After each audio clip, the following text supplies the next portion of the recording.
Mesdames, Messieurs, bonsoir et bienvenue à cette nouvelle édition de Direct. Aujourd'hui, nous allons consacrer cette édition au Forum de Davos, mais évidemment, auparavant, nous avons quelques informations à vous donner, deux en tout cas concernant le président El-Sisi qui participe justement à ce Forum de Davos. En effet, le président égyptien a prononcé aujourd'hui un discours lors d'une séance privée qui était consacrée à l'Égypte à l'occasion du Forum. El-Sisi a remercié les organisateurs de ce Forum d'avoir invité l'Égypte à assister à cet important événement. Le président de la République a ajouté qu'il possédait une vision claire pour confronter les défis auxquels l'Égypte faisait face dans cette phase critique de son histoire. El-Sisi a exhorté le peuple à assumer ses responsabilités pour confronter également les majeurs défis de la période critique. Il participe depuis hier aux travaux du Forum économique auquel participent un nombre de chefs d'État et de gouvernement du monde entier. Le président égyptien est accompagné d'une délégation qui comprend le ministre du Commerce, de l'Industrie, des Finances, des Affaires étrangères ainsi que le gouverneur de la Banque centrale. Il doit présider demain une réunion à huis clos à laquelle doivent prendre part 52 personnalités de calibre international. Dans une interview accordée à la chaîne étrangère CNBC en marge du Forum, le président El-Sisi a parlé de la politique économique adoptée par l'Égypte au cours de la période actuelle, ainsi que des procédures entreprises par le gouvernement en vue d'entamer une réforme du système de subvention. Selon le porte-parole de la présidence, le président de la République égyptienne a exhorté le peuple à accepter les mesures visant à réduire les subventions, comme nous venons de le dire. Le président de la République a par ailleurs passé en revue les mesures de performance concernant la bourse en Égypte, tout en invitant les différentes parties à prendre part au sommet économique qui doit avoir lieu en mars dans la station balnéaire de Sharm el-Sheikh sur la mer Rouge. Sur un autre point, El-Sisi a assuré qu'il ne pouvait intervenir dans le pouvoir judiciaire du pays tout en annonçant son plein respect de l'état de droit. Mesdames et messieurs, nous avons notre correspondant à Davos, Nabil El-Choubachi. Bonsoir Nabil. Nous n'avons pas, mais nous avons un compte-rendu de Nabil El-Choubachi qui est à Davos.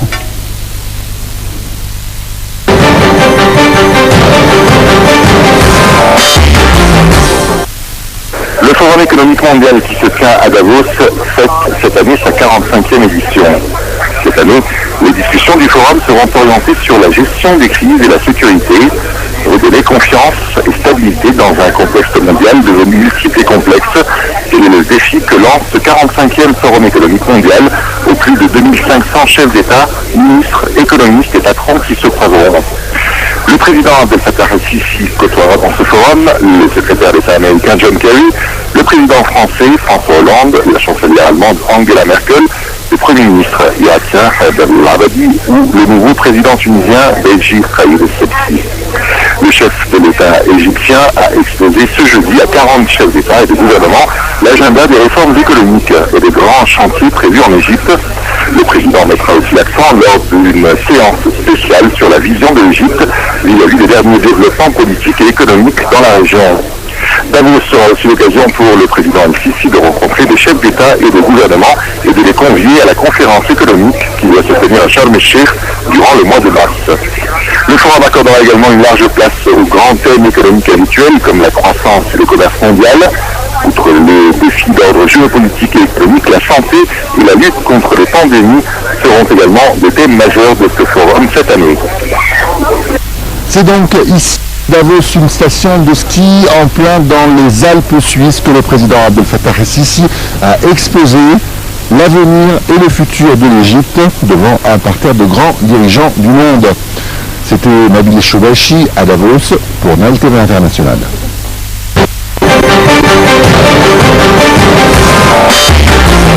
Merci Nabil.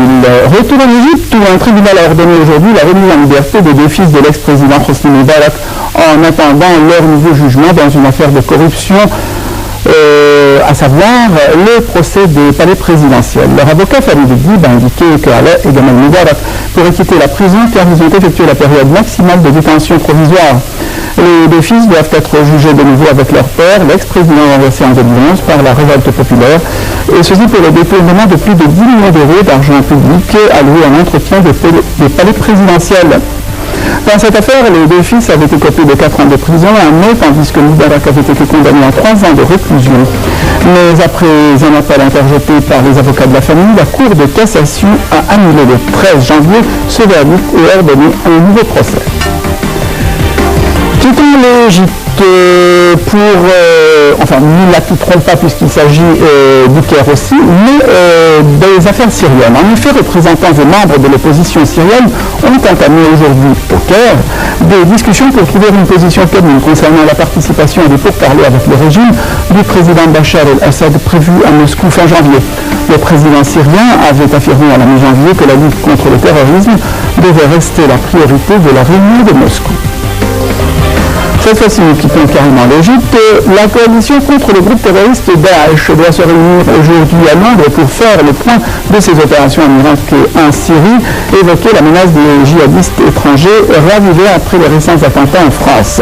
Par ailleurs, le parquet fédéral allemand en charge des affaires de terrorisme a annoncé que 2 Allemands de retour de Syrie, membres présumés du groupe Daesh, ont été arrêtés aujourd'hui. Toujours au Proche-Orient, le président yéménite Abdelrabbo Mansour Hadi et les miliciens chiites ont conclu un accord de sortie de crise après plusieurs jours de violences meurtrières dans la capitale et la prise du palais présidentiel à Sanaa. Un compte rendu.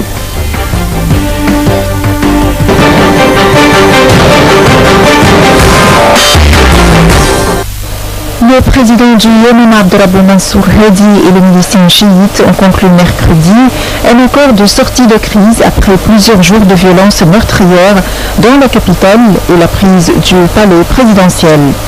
Selon le texte, les miliciens d'Ansarullah, aussi appelés Houthi, se sont engagés à quitter le palais où ils étaient entrés mardi et avaient saisi d'importantes quantités d'armes et équipements militaires et à libérer le directeur du cabinet de M. Hadi, Ahmed Awad Ben Mubarak, enlevé samedi.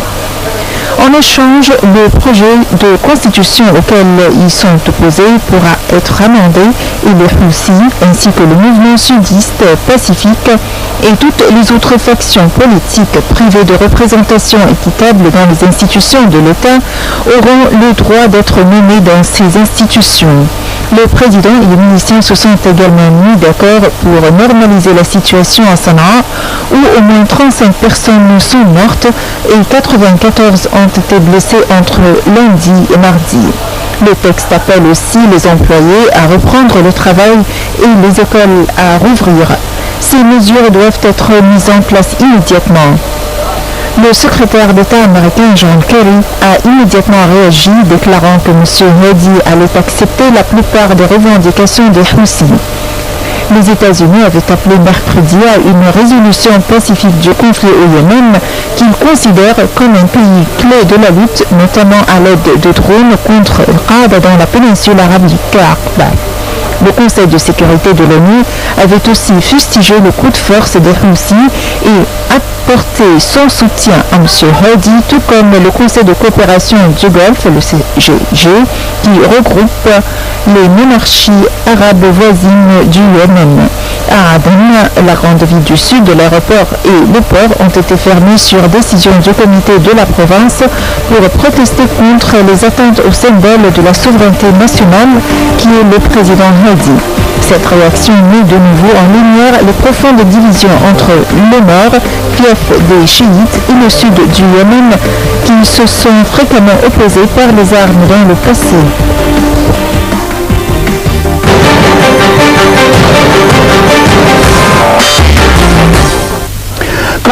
Il n'y a pas qu'au Proche-Orient que les gens se tapent dessus. Les ministres des Affaires étrangères allemands, français, russes, ukrainiens, réunis hier soir à Berlin, ont appelé à une cessation des hostilités dans l'est de l'Ukraine, où des combats de plus en plus violents opposent les indépendantistes russophones à l'armée ukrainienne. La réunion de Berlin se tenait alors que la tension militaire et diplomatique entre Kiev et Moscou a atteint des niveaux plus vus depuis l'été dernier. Un commentaire.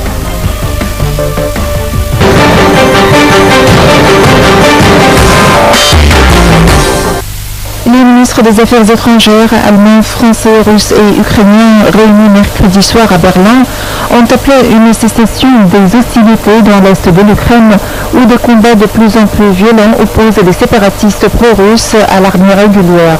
Les ministres appellent toutes les parties à cesser les hostilités et à retirer les armes lourdes en accord avec la ligne de contact définie par les accords de Minsk selon un communiqué commun diffusé à l'issue de leur 4e rencontre à Berlin dans ce format dit Normandie.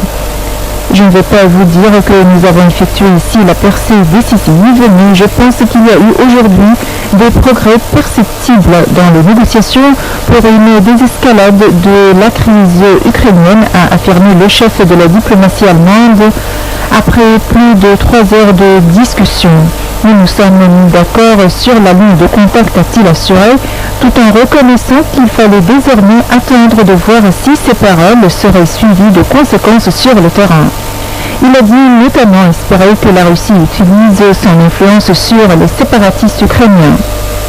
La réunion de Berlin se tenait alors que la tension militaire et diplomatique entre Kiev et Moscou a atteint des niveaux plus vus depuis l'été dernier. À quelques heures de la réunion, le président ukrainien Petro Poroshenko avait affirmé que plus de 9000 soldats de la Fédération de Russie se trouvaient dans son pays avec plus de 500 chars lourdes et véhicules de transport de troupes. Dans l'est de l'Ukraine, des combats violents ont fait rage ces derniers jours. Cette réunion n'a pas réglé tous les problèmes, mais elle a permis d'obtenir un accord sur le retrait des armes lourdes de part et d'autre de la ligne de contact agréée à Minsk le 19 septembre. Le groupe de contact trilatéral se réunira dans les jours qui viennent pour mettre en œuvre ce retrait, s'est félicité le ministre français des Affaires étrangères, Laurent Fabius. Lors de leur dernière rencontre à Berlin le 12 janvier, les 4 ministres avaient reporté ici midi un sommet, un temps envisagé pour le 15 janvier au Kazakhstan entre le président ukrainien Petro Poroshenko et russe Vladimir Poutine sous l'égide du président français François Hollande et de la chancelière allemande Angela Merkel. À Berlin, on espère que le coût exorbitant de la guerre, tant que Kiev que pour Moscou, va donner une nouvelle chance à la diplomatie.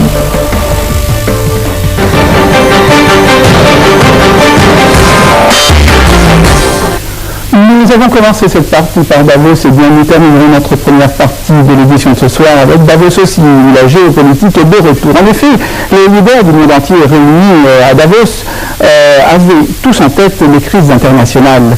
La crise en Ukraine, l'organisation Daesh en Syrie, mais aussi l'attaque islamiste en France et coups de filet des forces antiterroristes en Europe épinglent leur ombre sur le premier jour de ce rendez-vous mondial qui réunit près de 2500 et économique, comme chaque année dans la bourgade suisse en Mégé.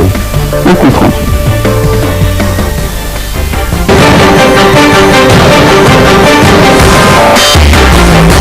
On ne peut pas dire que l'on était vraiment surpris par cette résurgence, a poursuivi dans la matinée le secrétaire général de l'OSCE devant une parterre de diplomates et de chefs d'entreprise. Crise en Ukraine, organisation de l'État islamique en Syrie, mais aussi attaque djihadiste en France et coups de filet des forces antiterroristes en Europe, étendent leur ombre sur le premier jour de ce rendez-vous mondial qui réunit près de 2500 leaders politiques et économiques comme chaque année